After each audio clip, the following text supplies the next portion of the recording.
bahwasanya orang yang berpuasa masuk surga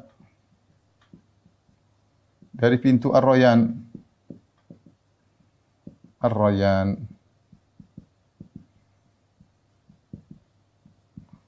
Ar-Rayyan itu artinya adalah orang yang hilang dahaganya, ya. Ar-Rayyan artinya yaitu orang yang hilang dahaganya. Ya. Karena enggak Allah tidak menamakan bab puasa, pintu puasa, ya. Kalau pintu puasa di surga seakan-akan ada puasa, enggak, di surga bebas, enggak ada puasa-puasaan. Makanya pintunya tidak dinamakan dengan pintu puasa, tapi dinamakan dengan pintu Ar-Rayyan, itu pintu orang yang lepas hilang dahaganya. Orang yang kalau makanan kenyang, kalau minuman namanya Ar-Rayyan. Rayyan itu dia sudah hilang dahaganya. Ini di antara keistimewaan orang yang berpuasa. Kemudian juga di antara keistimewaan bulan Ramadan, pintu-pintu surga dibuka. Pintu neraka ditutup.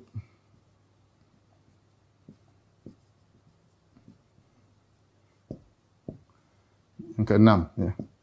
Kata Nabi sallallahu alaihi wasallam, "Idza jaa Ramadan, futihat abwaabul jannah wa ghulliqat abwaabun niran." Kalau datang Ramadan, pintu surga dibuka, pintu neraka tutup. Dalam sebagian riwayat, futihat abwaabus sama, dibuka pintu-pintu langit. Dalam sebagian riwayat, futihat abwaabur rahmah, dibukakan pintu-pintu rahmat. Apa maksudnya? Ada beberapa pendapat di kalangan para ulama. Artinya maksudnya ketika seorang beribadah di bulan Ramadan, pintu-pintu langit terbuka sehingga tidak ada penghalang, mudah amal diterima.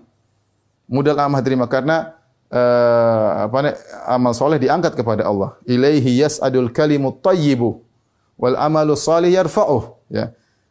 Bahwasanya kalimat-kalimat yang baik naik kepada Allah dan amal soleh terangkat kepada Allah. Nah, ketika pintu langit dibuka di bulan Ramadan, ya, maka akan sampai kepada Allah. Jadi mudah amal soleh diterima pada bulan Ramadan. Ini di antara tafsiran. Di antara tafsiran maksudnya seorang ketika Nabi mengatakan pintu-pintu surga dibuka, berarti mudah seorang untuk masuk surga dengan beramal soleh di bulan Ramadan. Karena pintu-pintu sudah dibuka bagi dia. Dibuka sebagai pemberi kabar gembira. Agar kalian semangat, pintu surga dibuka sebagai muqaddimah. Kalian bisa masuk pintu-pintu tersebut. Dengan cara bagaimana? Dengan cara beribadah banyak di bulan Ramadan. Kemudian di antara keistimewaan bulan Ramadan, di antaranya setan-setan dibelenggu.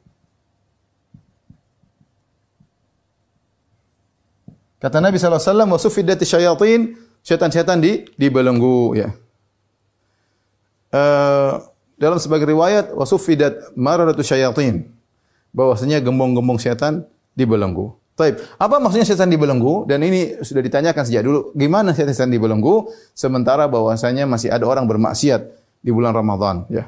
Maka para ulama menjawab, di antaranya Ibnu Hajar dalam Fathul Bari, bahwasanya kenapa masih bisa terjadi maksiat di bulan Ramadan sementara setan dibelenggu? Kalau mungkin pertanyaan, kok masih ada maksiat?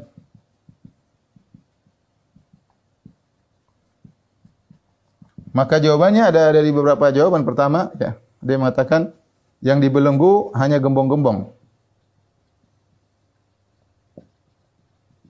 Hanya bos-bosnya saja, ya. Ya, kan dalam riwayat tadi maradah itu setan-setan bos. Jadi kalau ada orang bermaksiat, berarti dia diganggu sama setan kroco, ya. Berarti menunjukkan kualitas imannya rendah. Kita masih bermaksiat bulan Ramadan, berarti memang iman kita rendah.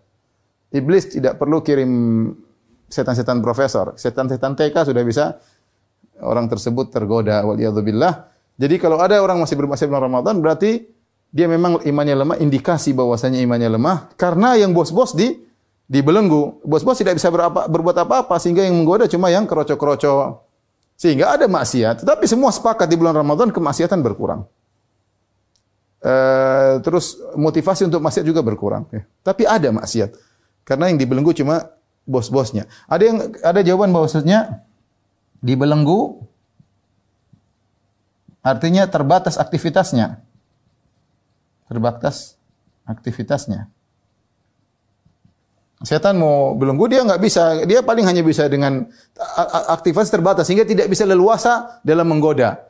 Sehingga tidak bisa leluasa dalam menggoda sehingga akhirnya maksiat berkurang di bulan Ramadan. Ada yang mengatakan juga di antara jawaban bahwasanya sebab maksiat ini juga disebutkan dalam Fathul Bari, ada faktor eksternal Ada faktor internal. Faktor eksternal setan ya. Ini contohnya setan manusia, setan manusia dan setan jin dan manusia. Ingat ya, yang dibelenggu cuma setan jin, setan manusia belum dibelenggu. Masih banyak setan manusia ya. Syayatinal insi wal jinni kata Allah. Yuhi ba'dhum ila ba'dhin zukhrufal qawli gurura. Ada setan manusia, setan jin. Yang dibelenggu cuma setan jin. Setan manusia masih bertebaran. Faktor luar ini bisa menggoda orang terjerumus dalam kemaksiatan. Ada faktor internal yaitu apa? Hawa nafsu masing-masing ya. Buruknya jiwa. Setan sudah dibelenggu tapi jiwa manusia juga buruk. Makanya Nabi SAW sering berkata, "Wa na'udzubillahi min syururi anfusina." Dan kita berlindung kepada Allah dari buruknya jiwa-jiwa kita. Kita jangan nyalahin orang, jangan nyalahin orang luar. Kita sendiri jiwa kita perlu diperbaiki. Apalagi jiwa-jiwa yang sudah 11 bulan biasa ditatar oleh setan, dibimbing oleh setan. Ketika setannya dibelenggu, dia sudah bisa lepas sendiri. Tetap saja jiwanya buruk meskipun berkurang karena faktor eksternalnya sudah dibelenggu oleh Allah Subhanahu wa taala. Dengan demikian, meskipun setan dibelenggu, kemungkinan maksiat tetap terjadi, masih ada ya. Yang ketujuh. Kemudian di antaranya yang ke-8 ya. Bahwasanya bau mulut orang puasa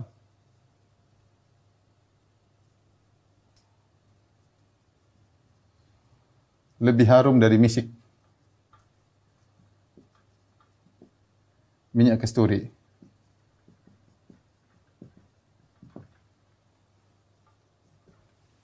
Dalam hadis kata Nabi sallallahu alaihi wasallam, la khalufu fami shaim atyabu indallahi min rihil misik.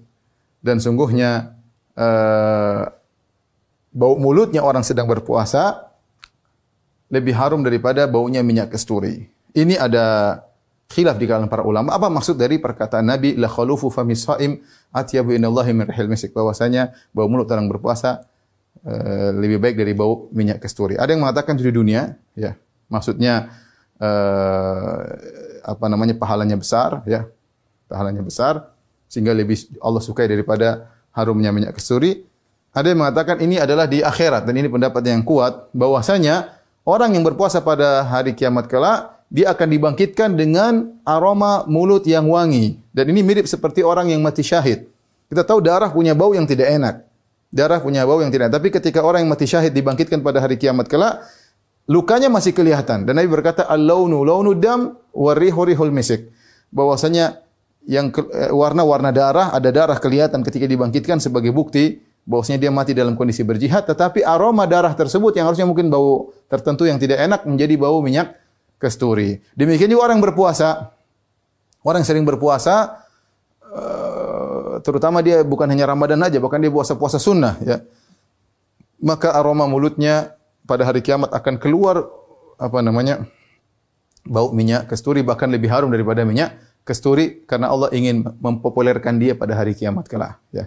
Makanya sebagian ulama berpendapat seperti pintu Babur Rayyan. Babur Rayyan ini sebenarnya mengatakan maksudnya bukan orang yang puasa Ramadan doang, tidak, tapi puasa Ramadan plus puasa sunnah. Karena kalau puasa Ramadan semua orang Islam rata-rata puasa Ramadan. Ini disebut oleh Ibnu Hajar dalam Fathul Bari. Oleh karena dimaksud dengan pintu Rayyan adalah pintu yang dimasuki oleh orang-orang yang jelas dia puasa Ramadan plus dengan sering puasa sunnah.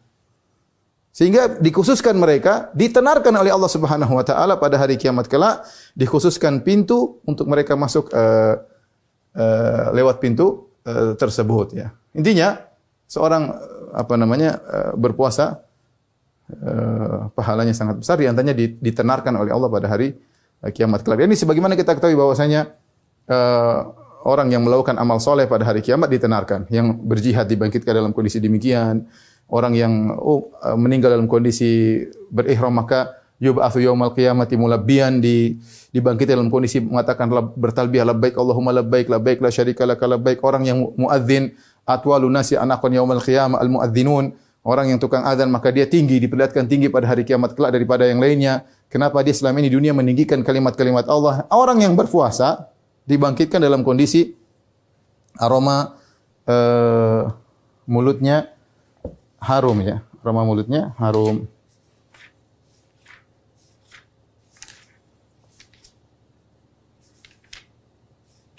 Taib, ini di antara itu masih ada keutamaan puasa seperti barang siapa puasa sehari fisabilillah maka akan dibangkitkan, dijauhkan dari neraka sejauh sekian tahun ya. Dan masih banyak keutamaan orang berpuasa. Ini di antaranya ya. Taib. Kemudian juga saya lupa lagi satu, bahwasanya di bulan Ramadan yang 10 yang 9 ya. Di bulan Ramadan ada seruan untuk semangat ibadah dan meninggalkan maksiat. Kata Nabi sallallahu alaihi wasallam, "Wa yunadi munadin," bahwasanya di bulan Ramadan ada yang menyeru, malaikat atau yang lainnya ya. Wa yunadi munadin, ya baghiyal khair, yaitu tentunya insyaallah malaikat maksudnya, ya baghiyal khairi aqbil wa ya baghiyasy syarri amsik atau aksir. Jadi ada yang menyeru dan kita merasakan hal tersebut. Meskipun kita enggak dengar, tapi ada perasaan semangat motivasi kita untuk beramal saleh. Kenapa? Karena ada yang menyeru, Allah kirim penyeru yang mengatakan ya baghiyal khairi aqbil, wahai pencari kebaikan semangatlah. Wa ya baghiyasy syarri aksir, wahai pencari kemaksiatan berhentilah. Dan ini Allah mengkondisikan bulan tersebut dengan semangat dan mau maksiat kayak malas ya. Ya, karena ada yang menyeru di hati kita untuk kita semangat dan meninggalkan maksiat.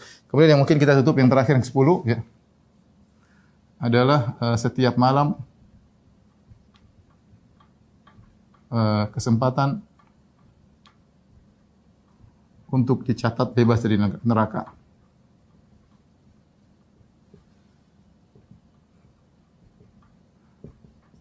Ikhwan dan akhwat yang dirahmati Allah Subhanahu wa taala, dalam hadis kata Rasulullah sallallahu alaihi wasallam, "Walillahi utaqa'u minan nar wa dzalika kullu lailah." Kata Nabi sallallahu alaihi wasallam, dan setiap malam di bulan Ramadan ada orang-orang yang Allah catat terbebaskan dari neraka jahanam, ya.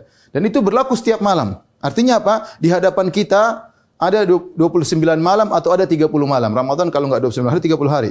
Dan setiap malam kesempatan bagi kita untuk berijtihad, bersungguh-sungguh beribadah. Mudah-mudahan di awal malam pertama Allah langsung catat kita terbebas dari neraka jahanam. Artinya ketika Allah catat dengan sebab kita berijtihad, maka intinya kita akan masuk surga ya. Kalau kita bermaksiat akan bertobat, kalau kita bermaksiat amal soleh kita lebih banyak, intinya akan terbebaskan dari neraka jahanam.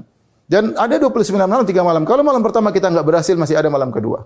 Kalau malam kedua belum berhasil, masih ada malam ketiga. Malam ketiga belum berhasil, masih ada malam keempat. Dan masih malam 29 sampai 30. Oleh karenanya hadis yang masyhur yang sering disampaikan oleh para khatib, Ramadan awaluhu rahmah wa awsatuhu maghfirah wa akhiruhu idkun minan nar. Ramadan terbagi 3. 10 hari pertama adalah rahmat, 10 hari kedua adalah ampunan, 10 hari ketiga adalah bebas dari neraka jahanam. Ini hadis yang dhaif bahkan mungkar, bertentangan dengan hadis yang sahih. Pertama, dari sisi sanad hadisnya dhaif, dari sisi matan, dari sisi konten juga bermasalah. Ya, seakan-akan kalau seorang baru dapat meninggal, misalnya dia meninggal di 10 malam pertama, dia baru dapat rahmat, belum dapat ampunan, belum dapat bebas dari neraka. Bagaimana kalau dia meninggal di 10 hari kedua, dia baru dapat rahmat dan ampunan, dia belum dapat bebas dari neraka. Kalau bebas dari neraka harus meninggal di 10 hari terakhir. Ini tidak benar ya. Tidak benar bahwasanya yang berlaku setiap malam bulan Ramadan mencakup 3 perkara tersebut. 3 perkara tersebutlah perkara yang saling melazimi. Rahmat, ampunan, dan bebas dari neraka. Percuma orang dirahmati tapi tidak diampuni. Percuma orang diampuni tapi tidak bebas dari neraka. Ini 3 hal yang berkaitan, tidak terpisah-pisah. Dan itu berlaku setiap malam. Berlaku setiap malam. Ya. Dari sini, ikhwan dan akhwat yang rahmati Allah Subhanahu wa taala, kita melihat bagaimana keutamaan bulan Ramadan. Tentunya ini memotivasi kita untuk kita beribadah sebaik-baiknya. Apalagi kita sadar bahwasanya kita melakukan banyak dosa ya, dengan model zaman sekarang, adanya medsos, adanya berita-berita yang banyak, berita apalah macam-macam, komentar yang kita tidak bisa tahan lisan kita, tidak bisa tahan pendengaran kita untuk mendengar hal yang tidak bermanfaat, melihat hal-hal yang diharamkan Allah Subhanahu wa taala. Kita bertobat sekarang, tapi Ramadan lebih utama lagi ya. Makanya ketika Allah Subhanahu wa taala sudah memberikan seluruh kesempatan ini bulan berkah. Lantas seorang masuk dalam bulan Ramadan dan bulan Ramadan lewat, dia tidak diampuni, makin hamba yang celaka. Kata Nabi SAW, "Ragima anf." Celaka, ya. Man adrakahu Ramadan fansalakha minhu falam yughfar lahu. Celaka orang yang sempat bertemu dengan bulan Ramadan, kemudian bulan Ramadan lewat dan dia tidak diampuni. Nabi bilang celaka. Kenapa celaka? Karena sudah dibukakan kesempatan untuk diampuni oleh Allah. Dikondisikan bulan tersebut. Setan dibelenggu, ada suara yang menyeru, pahala berlipat ganda. Ternyata dia tidak bisa diampuni. 30 hari Allah kasih kesempatan, 29 hari. Tidak bisa diampuni, ini hamba yang celaka. Berarti dia parah. Dia parah, berarti kebangetan ini orang ini. Ya. Makanya dia mengatakan tadi, sama seperti Nabi gandengkan hadis tersebut, Nabi mengatakan, "Ragima anf man adraka abawaihi." Ya. Indal kibar falam yughfar lahu. Celaka seorang masih diberi kesempatan ketemu dengan orang tuanya di masa jompo, namun tidak bisa masuk surga. Nabi mengatakan ini celaka. Kenapa? Allah kasih dia kesempatan untuk bisa masuk surga, tinggal ngerawat orang tuanya, tinggal menyenangkan hati orang tuanya, dia langsung masuk surga. Tapi dia tidak manfaatkan. Dia lalaikan orang tuanya, dia cuekin orang tuanya, maka kemudian orang tuanya meninggal, dia tidak bisa masuk surga. Ini hamba yang celaka. Kesempatan besar dia tidak masuki. Sama dengan Ramadan. Allah sudah berikan kesempatan yang besar, dikondisikan, kemudian seorang tidak diampuni, maka inilah hamba yang celaka.